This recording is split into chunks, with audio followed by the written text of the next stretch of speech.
Hi అండి, ఈరోజు వీడియోలో వరలక్ష్మి పూజ కోసం 4 రకాల నైవేద్యాలను ఈజీగా ఎలా చేసుకోవాలో చూపిస్తాను. ముందుగా రవ కేసరిని ఎలా చేయాలో చూద్దాం. ఒక ప్యాన్ పెట్టుకుని ప్యాన్లో నెయ్యి వేడైన తర్వాత జీడిపప్పు కిస్మిస్ను ఫ్రై చేసేసుకుని పక్కకు తీసేసుకోవాలి. అదే ప్యాన్లో అరకప్పు గోధుమ రవ్వను బాగా వేయించుకోవాలి. వేరే గిన్నె పెట్టుకుని అందులో 3 కప్పు నీళ్లు మరిగిన తర్వాత 1 కప్పు పంచదార వేసుకోవాలి. పంచదార కరిగేంత వరకు ఉంచి ఈ పంచదార నీళ్లు గోధుమ రవ్వలో వేసేసుకోవాలి.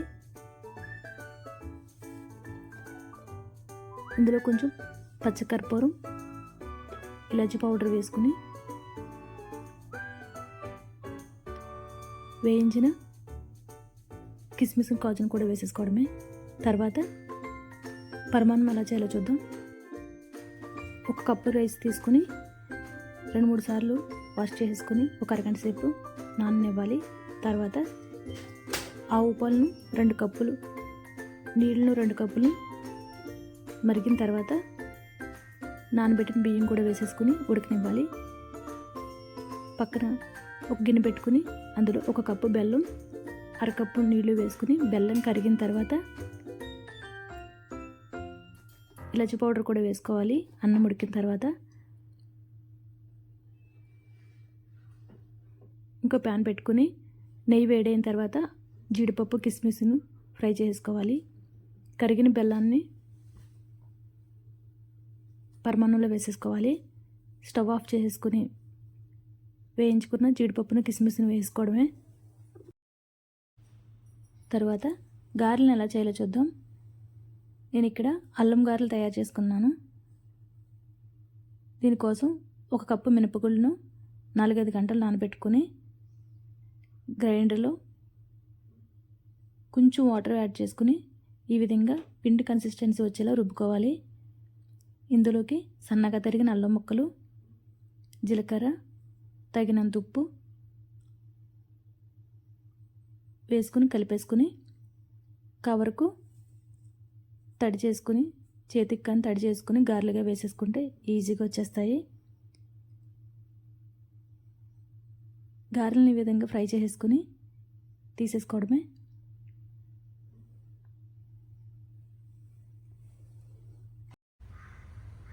తర్వాత అమ్మవారికి ఇంకొకటి ఇష్టమైన నైవేద్యం బూరెలు ఏ విధంగా పర్ఫెక్ట్గా చేసుకోవాలో చూద్దాం.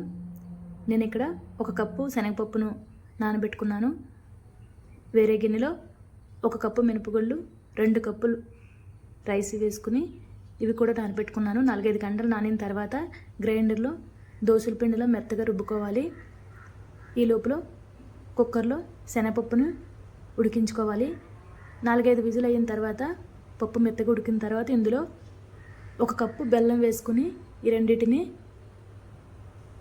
దగ్గరికి పడే వరకు ఉడికించుకోవాలి. ఇలా ఉడుకుతున్నప్పుడు 1 టేబుల్ స్పూన్ ఇలాచీ పౌడర్, 1 టేబుల్ స్పూన్ నెయ్యి వేసుకుని కలుపుకోవాలి. పూర్ణం చల్లారిన తర్వాత ఉండలుగా చుట్టేసుకుని పక్కన పెట్టేసుకుందాం. పిండిలో కొంచెం ఉప్పు, 1 టేబుల్ స్పూన్ పంచదార వేసుకుని ఈ రెండు బాగా కలిపేలా కలిపేసుకుని ఇందులో పూర్ణం పెట్టేసుకోవాలి. ఈ విధంగా బూరెలు వేసేసుకోవాలి.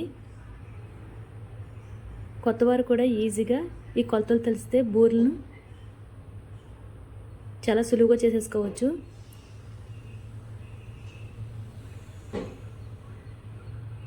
ఈ విధంగా బూరెలు వేసేసుకుని